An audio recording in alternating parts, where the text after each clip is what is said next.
Today on Inquirer, inflation hits 8.1% in December 2022. Chinese President Xi Jinping commits to finding a compromise and a solution for Filipino fishermen to resume fishing in the West Philippine Sea, according to President Marcos. The President promised that we would find a compromise and find a solution. A day after Interior Secretary Benher Abalos made his appeal to police officials, PNP Chief General Rodolfo Azurin Jr. and other officials submit their courtesy resignations. And thousands join procession to kick off Fiesta Señor celebration in Cebu City.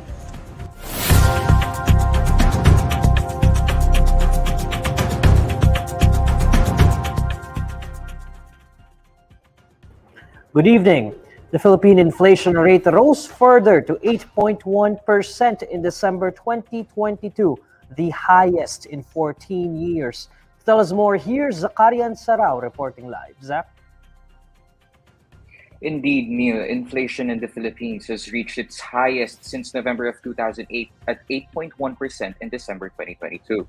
According to the Philippine Statistics Authority, or the PSA, this brought the country's full-year average inflation to 5.8%.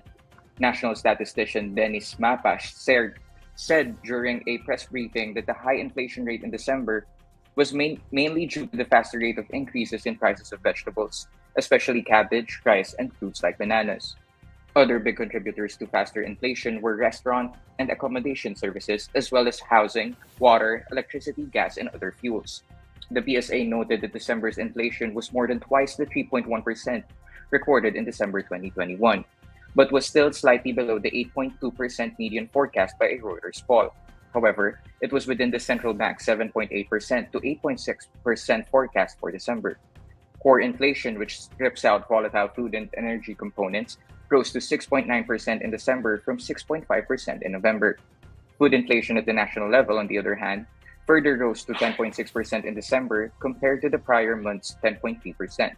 The Philippine Central Bank, for its part, has not ruled out further interest rate hikes in 2023, after raising the benchmark by a total of 350 basis points last year to curb inflation and support a weak peso. Back to you, Neil. Zach, prices of common goods are continuously rising. And so how is the Philippine government planning to address this worsening issue of inflation? Well, the government, particularly Malacanang and President Ferdinand Marcos Jr., has yet to comment or release any statement regarding the latest inflation data. But it can be recalled that Marcos Jr. expressed that the country is still, quote-unquote, on track to maintain a strong economic performance, despite the fact that the inflation, in his own words, is running rampant and out of control. He also said that the ballooning inflation rate in the country is, quote-unquote, still of great concern, attributing it to what he said were shocks that are coming from abroad. However, the president said that he believes that when it concerns the Philippine economy, they, quote-unquote, have made the right policy decisions. Meanwhile, Assistant Minority Leader and Gabriela Women's Party Representative Arlene Rosas earlier stressed that the urgency of price controls and subsidies instead of an increase in food imports and monetary policies. She pointed out that the inflation data of 8.1% in December points to the failure of President Ferdinand Marcos Jr. to tame rising prices in his first 6 months. Back to you, Neil. Okay, we'll wait for what Malacanang has to say regarding this development. I think, Zach, that's Zacarian Sarao reporting live. Chinese President Xi Jinping has committed to find a compromise and a solution for Filipino fishermen to resume fishing in the West Philippine Sea, according to President Ferdinand Marcos Jr. To fill us in with the details, here's Denisa Fernandez reporting live. Denisa? President Ferdinand Marcos Jr. said that his Chinese counterpart Xi Jinping has committed to find a compromise and find a solution for Filipino fishermen to resume fishing in the West Philippine Sea. Marcos and Xi earlier met during the former's 3-day state visit to China. Marcos said, and we quote, We also discussed what we can do to move forward to avoid any possible mistakes, misunderstandings that could trigger a bigger problem that we already have. And I was very clear in trying to talk about the plight of our fishermen. The president promised that we would find a compromise and find a solution that will be beneficial so that our fishermen might be able to fish again in their natural fishing grounds. End quote. In a joint statement of the Philippines and China released by the Department of Foreign Affairs or DFA, it said that the Philippines and China have reached a consensus on the peaceful resolution of the South China Sea disputes. Marcos and Xi held an in-depth and candid discussion on the contested South China Sea. The two leaders stressed that maritime issues do not comprise the sum total of relations between the two countries and agreed to appropriately manage differences through peaceful means. Meanwhile, the Pambansang Lakas ng Kilusang Mamalakaya ng Pilipinas or Pamalakaya said that the Philippines does not need a compromise with China to ensure that Filipino fishermen can sail on and fish in the country's territorial waters. The group said that they do not need a compromise to address the plight of Filipino fishers as the country has legal and political claim over the territorial waters. Pamalakaya National Chairman Fernando Hicap said that China's illegal occupation of the Philippine seas has affected the income of fisherfolks in the country. Meanwhile, the DFA said that the two countries have agreed to resume oil and gas exploration in the West Philippine Sea.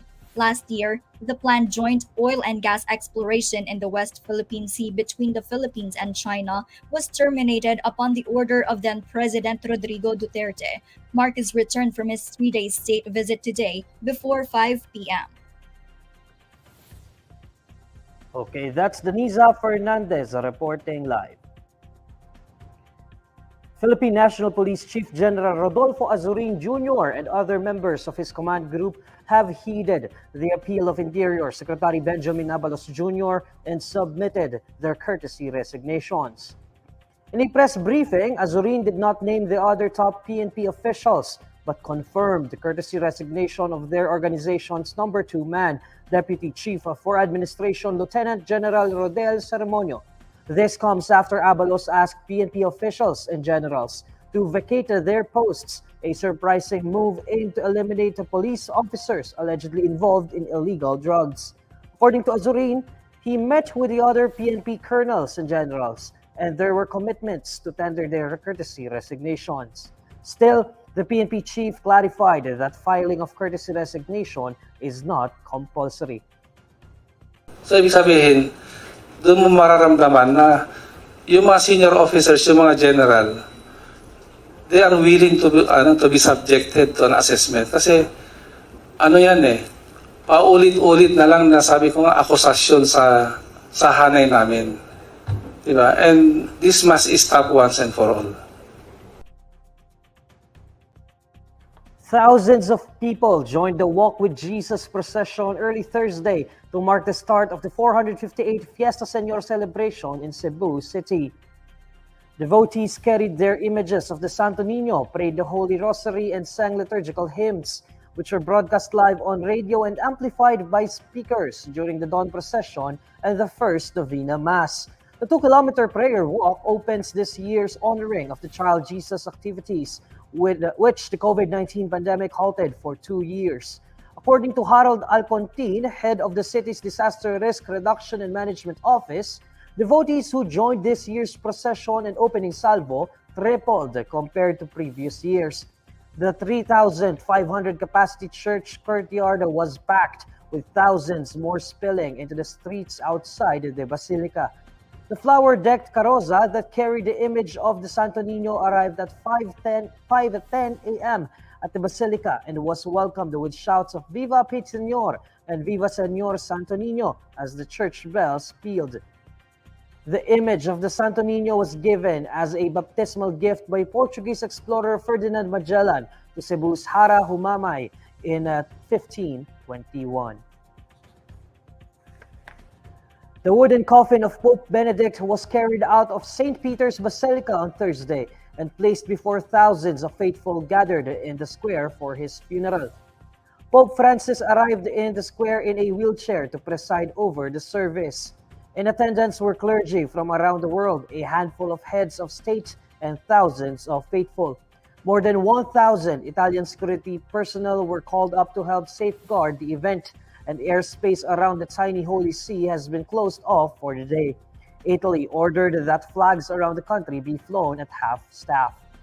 Among those attending the funeral were Germans in traditional Bavarian outfits carrying flags and standards of the area of Germany where Benedict was born. The lying-in state ended on Wednesday evening, and the body was put into a plain cypress wood coffin ready for the funeral. A one-page coffin account of Benedict's papacy, along with other items, including Vatican coins minted during his reign, were also tucked into the coffin. Benedict died at 95 on Saturday in a monastery within the Vatican Gardens, where he moved after becoming the first pontiff in 600 years to resign.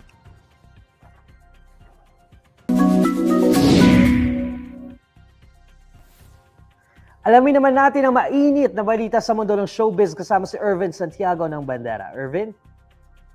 Hi Neil at sa lahat ng mga kabandera natin all over the universe. Ito na nga ang latest Bandera Chika. Hiwalayan agad ang unang pasabog na balita ngayong 2023 sa mundo ng showbiz. Mismong ang kapamilya actor ng si McCoy De Leon ang umaming totoong hiwalay na sila ng kanyang live-in partner na si Elise Hoson.